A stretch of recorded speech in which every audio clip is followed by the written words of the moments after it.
नमस्कार दोस्तों, ये मेरी ज़िंदगी की सच्ची कहानी है जिसे सुनकर आपको भी रोना आ जाएगा, जिसे आप अंत तक ज़रूर सुनिएगा। मैं घर से रेलवे स्टेशन जाने के लिए निकल चुका था। साथ में मेरे बीवी बच्चे भी थे। बच्चे रेलवे स्टेशन का नाम सुनकर खुश हो रहे थे। उनको लग रहा था कि हम कहीं घूमने जा रहे हैं, लेकिन मैंने उनकी ये गलतफहमी तब तक दूर नहीं की जब तक मैं ट्रेन में बैठ नहीं गया। जी हाँ, मैं अपने बीवी बच्चों को इस शहर में अकेला छोड़कर सऊदी अरब पैसे कमाने के लिए अकेले जा रहा था। मुझे सऊदीया जाने के लिए पहले ट्रेन से दिल्ली जाना था, फिर दिल्ली एयरपोर्ट से सऊदीया जाने की उड़ान भरनी थी। और मेरी बीवी के मन में तरह तरह के सवाल थे, लेकिन हमारे बीच हालात ही ऐसे थे कि न वो मुझसे कोई सवाल कर सकती थी, न मैं उसे कोई तसल्ली दे पा रहा था। हालांकि मुझे सऊदी अरब जाने के लिए मेरी बीवी ने ही कहा था, क्योंकि वो चाहती थी कि हम हमारे बच्चों को एक बेहतरीन भविष्य दे सकें। हम रेलवे स्टेशन पहुंच गए और देखते ही देखते मेरी ट्रेन का वक्त भी हो गया। बीवी बच्चे और खास दोस्त रिश्तेदारों से विदाई लेकर मैं ट्रेन में चढ़ने जा रहा था कि मेरी 4 साल की बेटी ने मेरा हाथ पकड़ लिया और मेरे दोनों बेटे कहने लगे कि हाँ गुड़िया, पापा का हाथ मत छोड़ना, नहीं तो वो ट्रेन में बैठकर चले जाएंगे। मेरे दोनों बेटे भी अभी 7 साल के थे। वो दोनों एक उम्र के इसलिए थे क्योंकि वो दोनों जुड़वा थे। फिर मैंने अपनी बेटी से बहाना किया और जैसे तैसे अपना हाथ छुड़वाकर ट्रेन के अंदर चला गया। मेरी बीवी मेरे तीनों बच्चों को लेकर थोड़ी दूर चली गई। ट्रेन बस उठने ही वाली थी।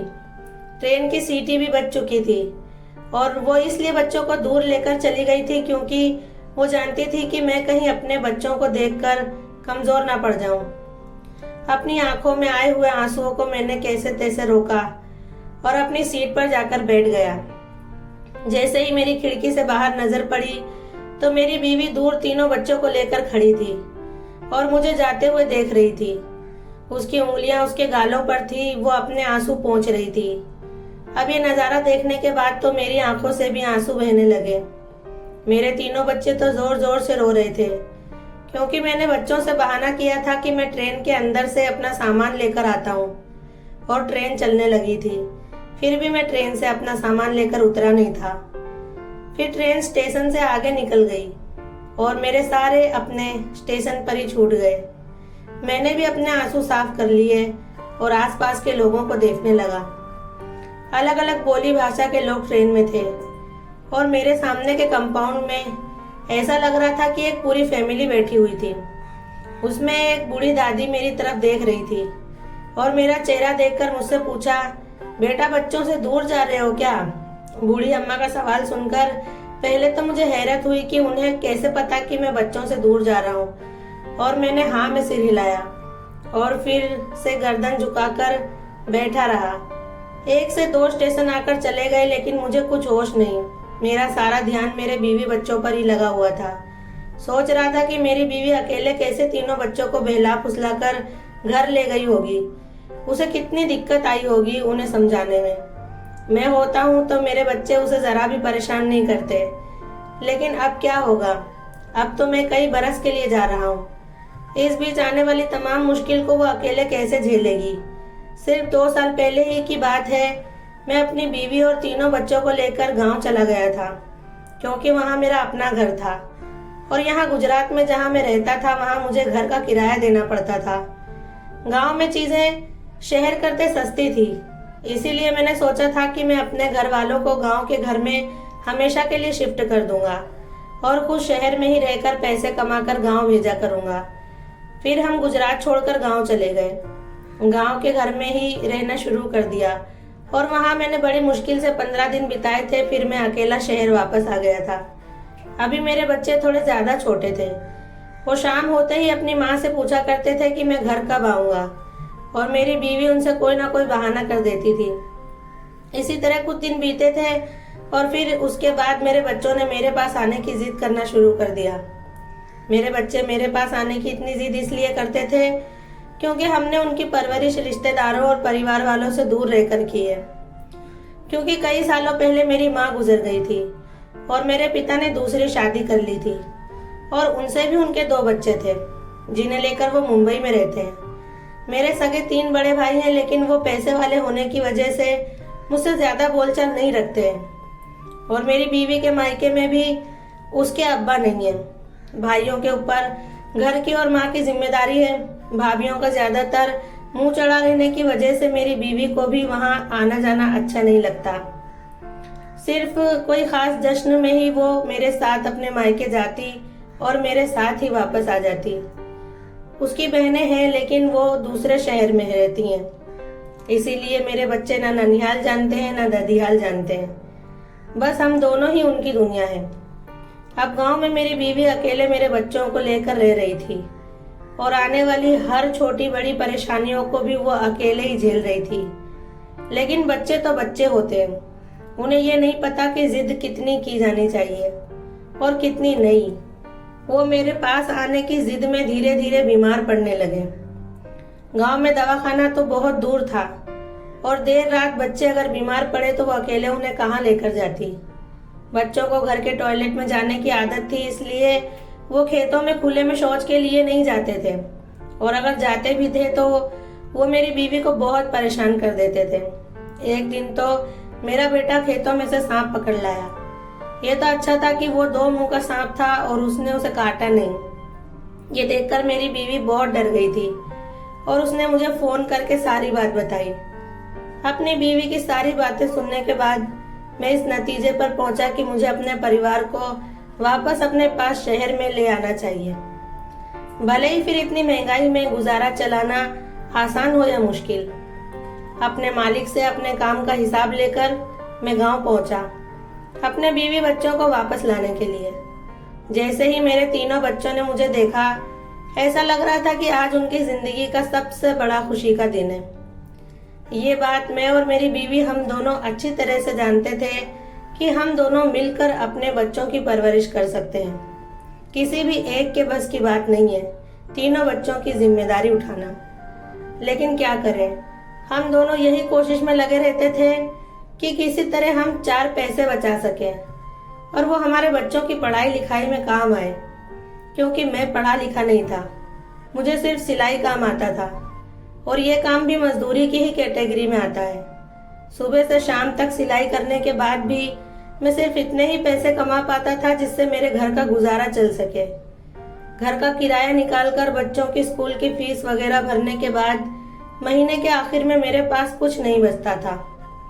खैर, मैं अपने बीवी बच्चों को वापस गुजरात ले आया और इत्तेफाक देखिए कि जिस किराए के घर को हम खाली करके गए थे उसी घर में हम वापस रहने आए, क्योंकि हमारी भी यही चाहत थी कि हम उसी मोहल्ले में वापस रहें, क्योंकि हम वहाँ 4 साल रह चुके थे।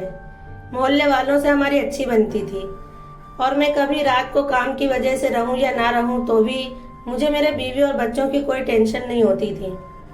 हम वापस उसी घर में रहने आ गए और मेरे बच्चे खुशी के मारे नाचने लगे, और उनके साथ के भी जो छोटे बच्चे थे वो भी उनके पास आकर फिर से खेलने कूदने लगे। एक दिन मेरे अब्बू मेरे घर आए। मेरे अब्बू और उनकी नई फैमिली, ये लोग पैसे वाले थे, क्योंकि मेरी नई माँ काफी ज्यादा पढ़ी लिखी थी और वो ट्यूशन वगैरह करके भी पैसे कमा लेती थी। और अब्बू ने भी मुंबई में जो छोटा व्यापार शुरू किया था उसमें उन्हें काफी कामयाबी मिली थी। उन्होंने मेरे घर आकर जब मेरा हाल देखा तो मुझे एक ऑफर दी।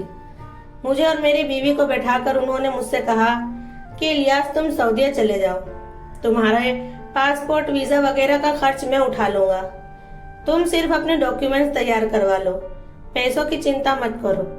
तुम सऊदी अरब चले जाओगे तो वहाँ तुम्हें सिलाई का काम मिल जाएगा और वहाँ काम करके तुम यहाँ से 4 गुना ज्यादा पैसा कमा सकोगे।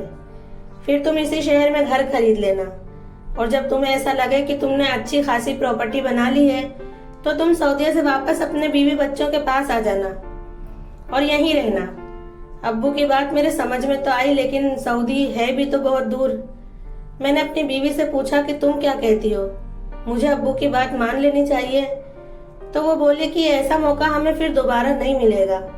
पता नहीं आज तुम्हारे अब्बू के दिल में क्या आया जो उन्होंने तुम्हें इतना बड़ा सपोर्ट करने की बात की है। इससे पहले कि उनका दिल बदल जाए हमें सारी तैयारी कर लेनी चाहिए। और एक बार फिर मुझे अपने डॉक्यूमेंट लेने के लिए गांव जाना पड़ा। क्योंकि मेरी पैदाइश गांव की है। मेरा बर्थ सर्टिफिकेट वगैरह सब कुछ हमारे गांव के घर में रखा हुआ था। कभी ऐसा ख्याल आया ही नहीं था कि पासपोर्ट बनवाने की जरूरत पड़ेगी और उसमें डॉक्यूमेंट चाहिए होंगे। इस बार मैं गांव अकेला ही गया था और मेरे बीवी बच्चे यहाँ शहर में थे। एक बार फिर से मेरे जाते ही मेरी बीवी के ऊपर वही सारी उलझनें और परेशानियां आ गईं।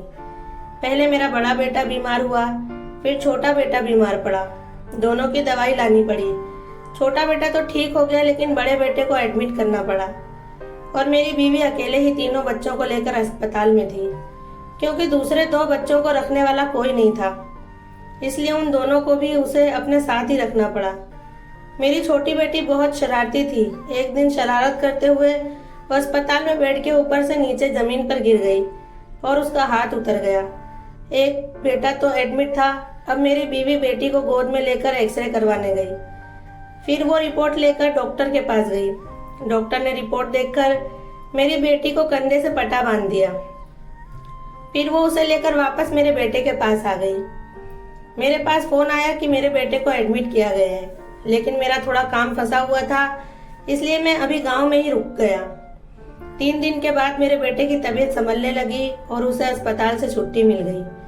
उसके बाद मैं भी शहर के लिए निकल गया। मेरे घर पहुंचने तक वो बिल्कुल ठीक हो चुका था, लेकिन इस बीच मेरी बीवी ने जो हिम्मत दिखाई थी उसकी दाद देनी चाहिए। लेकिन ये तो कुछ दिनों की बात थी और फिर मैं उनके पास आ गया और मेरे आते ही मेरे तीनों बच्चे बिल्कुल दुरुस्त हो गए और मेरे साथ खेलने खिलखिलाने लगे। एक बार फिर मैंने यही पाया कि मेरे बच्चे मेरे बगैर नहीं रह पाते। यही वजह थी कि मेरे उनके पास से हटते ही वो बीमार पड़ जाते थे। उनके लिए मेरे बगैर सारा दिन निकालना तो आसान था, लेकिन रात को वो मुझे अपने पास ही देखना चाहते थे। लेकिन मेरा सपना था कि मैं अपने बच्चों को पढ़ा लिखा कर बड़ा आदमी बनाऊं ताकि उन्हें मेरी तरह मजदूरी न करनी पड़े। और यही वजह थी कि मैं सऊदी जाने के लिए तैयार हो गया था। पासपोर्ट बन गया, आज़ाद वीज़ा भी मिल गया और मैंने अहमदाबाद से दिल्ली की टिकट करवाकर अपनी बीवी बच्चों के साथ रेलवे स्टेशन पहुंचा। मुझे दिल्ली पहुंचने के बाद सऊदी की फ्लाइट लेनी थी। ट्रेन में बैठने के बाद मुझे एजेंट का फोन आ चुका था।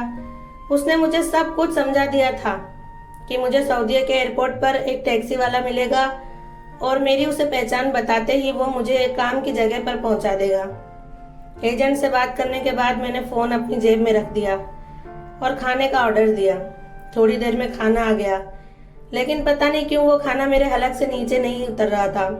मुझे अपने बच्चों का चेहरा याद आ रहा था और ये सोच सोच कर परेशान हो रहा था कि मेरी बीवी ने उन्हें कितनी मुश्किल से खाना खिलाया होगा, क्योंकि वो तो मेरे बगैर खाना भी नहीं खाते थे। जैसे तैसे मैंने 2-4 निवाले खाए और खाना वहीं थोड़ी दूर बैठे हुए एक गरीब बच्चे को दे दिया। सामने बैठी हुई बूढ़ी अम्मा मेरी ये सारी हालत देख रही थी।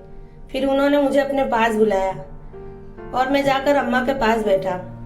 अम्मा ने मुझसे पूछा कि बेटा तुम कहाँ जा रहे हो? मैंने कहा कि मैं दिल्ली जा रहा हूँ और दिल्ली एयरपोर्ट से सऊदी अरब चला जाऊंगा।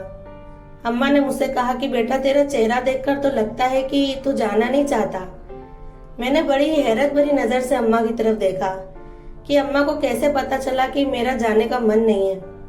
लेकिन मैंने अम्मा को अपनी सारी मजबूरी बताई। अम्मा ने मुझसे एक सवाल किया जिसका जवाब मेरे पास नहीं था। लेकिन जैसे ही दिल्ली स्टेशन आया और मैं उस स्टेशन पर उतरा कि मैंने वापस अहमदाबाद की टिकट ले ली और वापस अपने शहर अपने घर आ गया। मैं घर पहुंचा तो मैंने देखा कि मेरे घर के आगे भीड़ लगी हुई थी।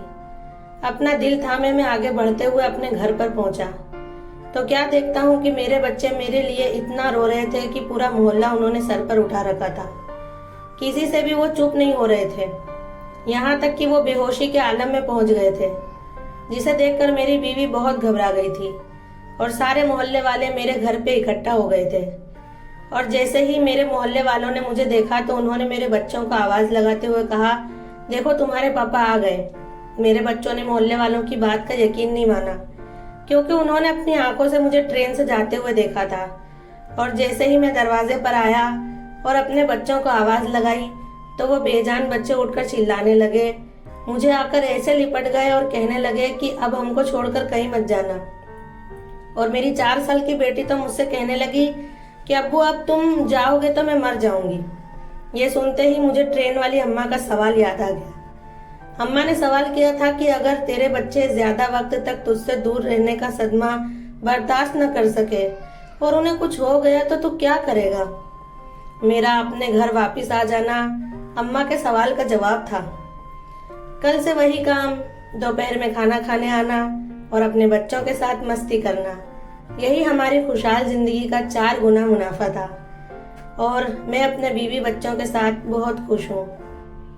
दोस्तों, आपको हमारी आज की कहानी कैसी लगी कमेंट में ज़रूर बताएं और ऐसी नई नई कहानियाँ सुनने के लिए हमारे चैनल को सब्सक्राइब करना ना भूलें।